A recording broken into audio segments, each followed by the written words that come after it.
Voilà les champs pas loin de ma ville. Dans l'Illinois, tous les champs sont plus ou moins comme ça. Pas de montagne, pas de collines. Dans ma région, c'est vraiment le cas que la terre est plate. J'avoue que ça peut donner l'impression d'être simplement vaste et vide. Mais c'est pas exactement comme ça.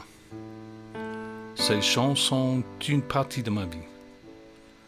Et ça me fait plaisir parce que je sais que plus tard, au bout de l'été, il y aura beaucoup de maïs et beaucoup de soja.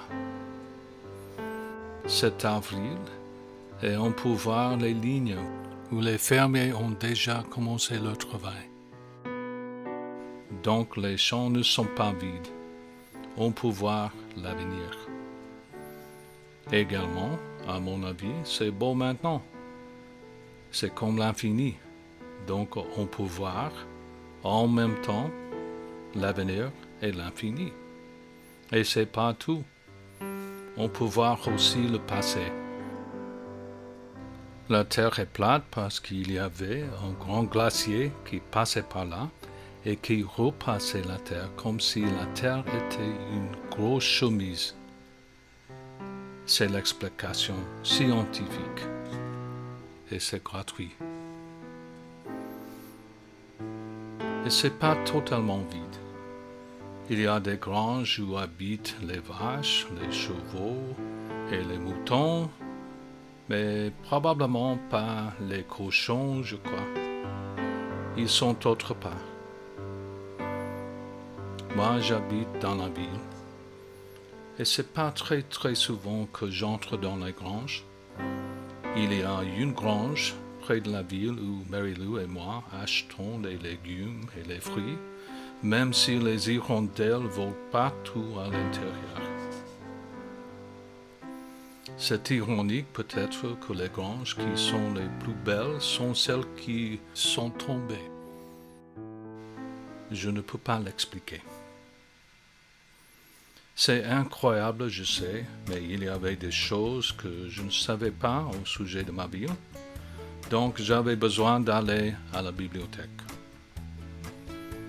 C'est la bibliothèque. Le bâtiment a été construit, plus exactement, la partie à gauche a été construite en 1910. C'était un cadeau d'Andrew Carnegie.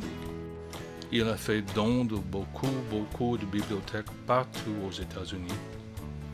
Donc, c'est très typique. Voilà la nouvelle section de 30 ans.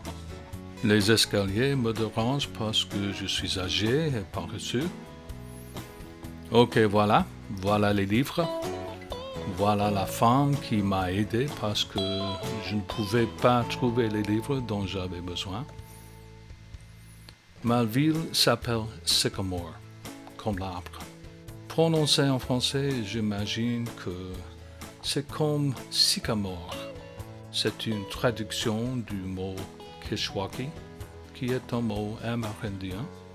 C'est quelque chose que j'ai appris à la bibliothèque. Voilà, c'est le centre-ville pendant le 19e siècle. Remarquez les chevaux.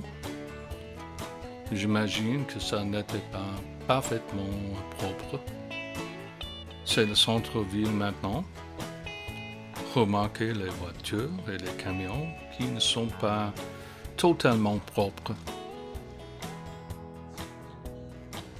La ville de Sycamore compte environ 18 000 habitants, mais il y a deux villes, Sycamore et DeKalb.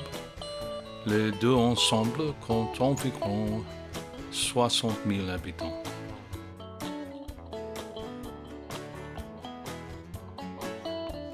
Sycamore a été fondé en 1835, 2 ans avant Chicago. À cette époque, il y avait seulement 12 maisons. Autre direction. Je dois dire que la ville où j'habite maintenant était déjà habitée par les Amérindiens, le tribu, étaient les Potawatomi. L'État d'Illinois a décidé récemment de restituer un peu de la terre aux Potawatomi. Quand nous sommes arrivés à Sycamore, moi et Mary-Lou et les enfants, je me suis dit, c'est possible de vivre totalement dans cette rue. Une boulangerie, une agence immobilière, une galerie d'art et un salon de coiffure. Et 70, c'est un mystère. Une banque, il y a deux autres. Un magasin avec les frigos et tout ça. Un restaurant mexicain, il y a un autre que je préfère. Les antiques, j'espère que c'est un mot français. Les avocats, le palais de justice du comté, plein de popcorn, quelques tracteurs de John Deere. Il y a plein de restaurants, plein de magasins. Là, c'est une autre version du Tour Eiffel. C'est mon café préféré. À ce moment-là, j'ai raconté les histoires des vacances en France. Elle est très patiente. Les gens sont très sympas. Il y a plein de choses à faire dans la vie. Then I do this, right? Comme jouer aux échecs. Peu de mahjong, pourquoi pas. Comme participer aux expositions de l'art. Voilà le feu d'artifice dans le 4 juillet. Encore une fois, c'est le centre-ville. C'est l'exposition de voitures et c'est mon ami Paul avec son Packard. Prononcé en anglais, c'est Packard. Bonjour.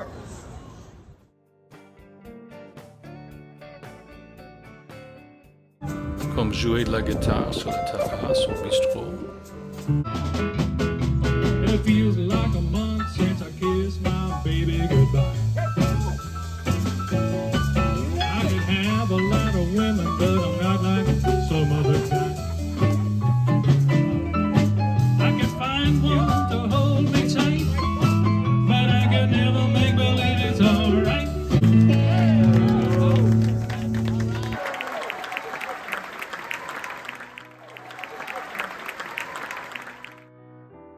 Généralement, c'est tranquille avec les églises, les maisons, les gens qui sont gentils et sympas.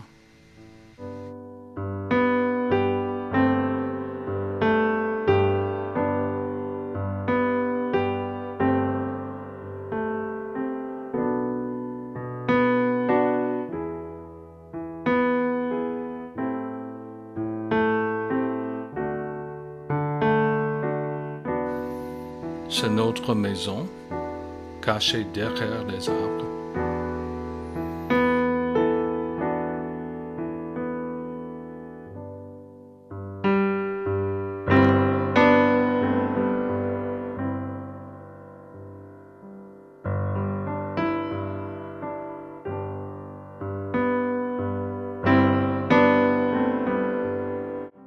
Il y a des grands magasins comme Target. Tout le monde le prononce Target avec un accent plus ou moins français. Je ne plaisante pas. L'université où je travaillais, c'est le mois de juin, donc c'est calme. Voilà la rivière Keshwaukee.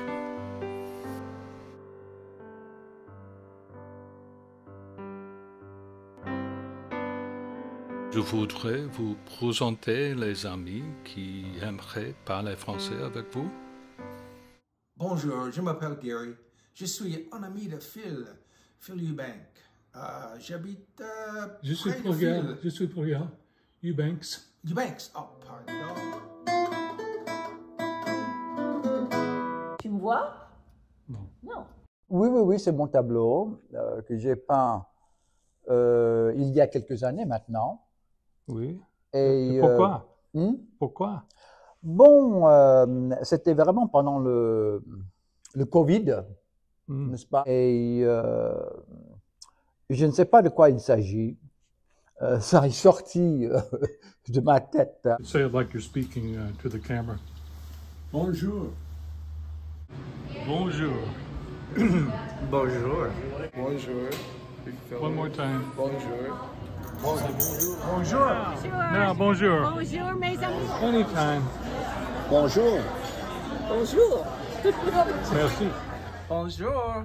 Bonjour from Bev and Steve. 1, 2, 3. Bonjour. No, try it again because it wasn't ready. It wasn't ready. No, Take two. now it's ready. Ready? Take two. Bonjour. Nice to meet you. Bonjour et encore une fois, merci pour votre gentillesse en France. Bonjour. Je suis contente de pouvoir participer un tout petit peu à ce film que Philippe a créé tout seul. Et moi aussi, je vous remercie de toute votre gentillesse en France. Bise. D'accord. Et désolé, j'ai oublié les cigares qui arrivent tous les 17 ans.